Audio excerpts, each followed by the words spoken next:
দর্শক আপনারা দেখতে পাচ্ছেন এই মুহূর্তে কিন্তু মিল্টন সামাদ্দারকে আটক করে ডিবিতে নিয়ে আসা হয়েছে এবং আপনারা দেখতে পাচ্ছেন সে কিন্তু ডিবিতে রয়েছেন এই মুহূর্তে। ডিবিতে তাকে আটক করে নিয়ে আসে, কিছুক্ষণ আগে তাকে আটক করেছে মিরপুর থেকে তাকে আটক করা হয়েছে এবং আটকের পরপরই তাকে ডিবি কার্যালয়ে নিয়ে আসা হয়েছে। কিছুক্ষণ আগে তাকে ডিবি কার্যালয়ে নিয়ে আসা হয়েছে।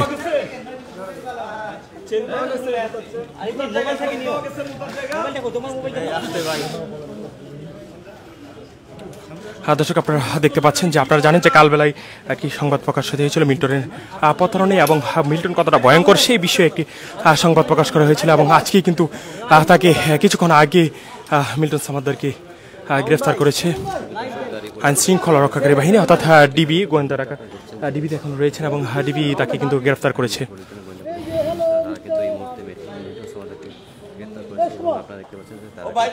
তিনি কিন্তু তার বিরুদ্ধে যে নিউজ হয়েছে তারপর থেকেও কিন্তু তিনি বেশ কিছু সামাজিক যোগাযোগ মাধ্যম অর্থাৎ তার যে ফেসবুক আইডি এবং তার যে পেজ রয়েছে সেই পেজে এসে কিন্তু তিনি বিভিন্ন বক্তব্য দিয়েছেন এবং বিভিন্ন গালিগালাজও তিনি করেছেন। তার বিরুদ্ধে বেশ কিছু অভিযোগ রয়েছে, মানুষকে বিভিন্ন সময় মারধর, মানবতার আড়ালে কিন্তু তাকে বিভিন্ন সময়ে কিন্তু সে বিভিন্ন অপকর্ম করেছেন এবং সাংবাদিকরা যখন তার বৃদ্ধাশ্রমে বিভিন্ন সময় রিপোর্ট করতে গিয়েছে তখন কিন্তু তিনি বিভিন্ন সময় গালিগালাজ সাংবাদিকদেরকে মারধরের মতো ঘটনাও কিন্তু তিনি করেছেন।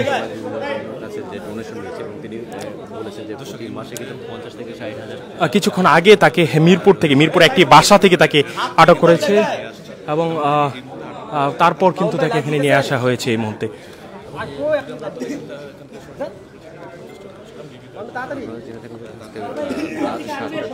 দর্শক আপনারা দেখতে পাচ্ছেন মিল্টন সামাদ্দার এই মুহূর্তে ডিবিতে রয়েছেন, তাকে কিছুক্ষণ আগে মিরপুর থেকে তাকে আটক করে নিয়ে আসা হয়েছে।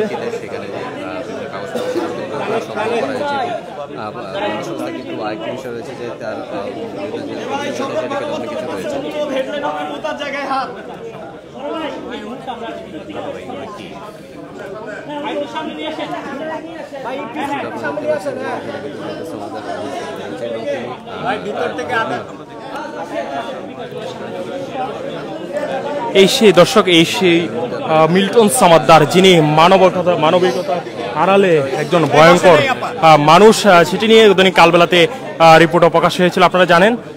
তারপরে কিন্তু আজকে তাকে আটক করেছে ডিবি পুলিশ এবং আটক করে এই মুহূর্তে ডিবি কার্যালয়ে তাকে নিয়ে আসা হয়েছে।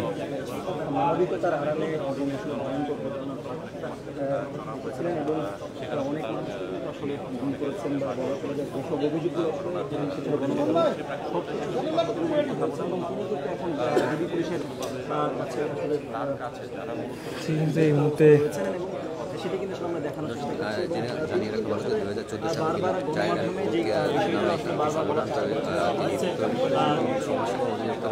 দর্শক আপনারা দেখতে পাচ্ছেন কিন্তু তিনি নির্দেশে তাকে নিয়ে নিউজ হওয়ার পরও কিন্তু তিনি বিভিন্ন সময় তিনি ফেসবুকে এসে পোস্ট করেছিলেন। দর্শক আপনারা জানেন যে গত 25 এপ্রিল মানবিক মুখোশের আড়ালে ভয়ঙ্কর মিল্টন সামাদ্দার এবং জীবনের দাপে দাপে প্রতারণা শিরোনামে দুটি সংবাদ প্রকাশ করে দৈনিক কালবেলা।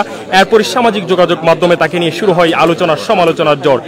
মুখ খুলতে শুরু করেন ভুক্তভোগীরা, এরপর মাঠে নামেন ডজন সাংবাদিক উঠে এসে তার একের পর এক ভয়ঙ্কর প্রতারণার আর অপকর্ম সব তথ্য। সামাজিক যোগাযোগ মাধ্যমে মিল্টন সামাদ্দারের সেবামূলক কর্মকাণ্ডের রয়েছে ব্যাপক প্রচারণা, যেখানে দেখা যায় অসহায় দুস্থ মানুষের সেবায় তিনি গড়ে তুলেছেন child and old age care নামের একটি প্রতিষ্ঠান। কিন্তু এর পেছনের যে গল্পটা সেটি কিন্তু উঠে এসেছিল এবং তিনি কিন্তু বিভিন্ন অর্থাৎ জীবনের প্রতিটি ধাপে ধাপে তিনি বিভিন্ন মানুষের সাথে বিভিন্ন জনের সাথে কিন্তু তিনি প্রতারণা করে গিয়েছেন এবং প্রতারণা করেছেন। আজকে তাকে কিছুক্ষণ আগে মিরপুরে একটি বাসা থেকে তাকে আটক করেছে ডিবি পুলিশ এবং এই মুহূর্তে আপনারা দেখতে পাচ্ছেন তিনি কিন্তু ডিবি কার্যালয়ে রয়েছেন। দর্শক আপনারা জানেন গত 25 তারিখে দৈনিক কালবেলাতে একটি রিপোর্ট প্রকাশ হয়েছিল, যেখানে মানবিক মুখোশের আড়ালে ভয়ঙ্কর মিল্টন সামাদ্দার নামে এই রিপোর্টটি প্রকাশ হয়েছিল। মিল্টন সামাদ্দার সামাজিক যোগাযোগ মাধ্যমে ব্যবহারের কাছে পরিচিত একটি নাম মানবতার সেবক হয়েছে। তার 5টি ফেসবুক পেজে অনুসারীর সংখ্যা প্রায় 2 কোটি। অসহায় মানুষের জন্য গড়ে তুলেছেন যে child and child and old age care নামের বৃদ্ধাশ্রম। রাস্তা থেকে অসুস্থ কিংবা ববগরদের কুড়িয়ে সেখানে আশ্রয় দিন সেসব নারী পুরুষ শিশুকে নিয়ে তিনি ভিডিও তৈরি করে প্রায় তাকে সামাজিক যোগাযোগে পোস্ট করতে দেখা যায় মানুষের অসত্য তুলে ধরে। কিন্তু তার বেশি তিনি যেটি মানে এই মানবিকতার আড়ালে তিনি সবচেয়ে একজন ভয়ঙ্কর মানুষ হিসেবেই তিনি কিন্তু রয়েছেন। আমরা এই মুহূর্তে দেখতে পাচ্ছি যে তাকে কিন্তু ডিবি কার্যালয়ে নিয়ে আসা হয়েছে, অর্থাৎ গ্রেফতার করে তাকে ডিবি কার্যালয়ে নিয়ে আসা হয়েছে। দর্শক তাকে কিন্তু নিয়ে যাওয়া হচ্ছে এই মুহূর্তে, তাকে নিয়ে যাওয়া হচ্ছে অর্থাৎ ডিবি কার্যালয়ের ভিতরে কিন্তু তাকে নিয়ে যাওয়া হচ্ছে। কিছুক্ষণ আগেই কিন্তু তাকে ডিবি কার্যালয়ে নিয়ে আসা হয়েছিল মিরপুর থেকে, অর্থাৎ মিরপুরে একটি বাসা থেকে তাকে গ্রেফতার করে তাকে নিয়ে আসা হয়েছে।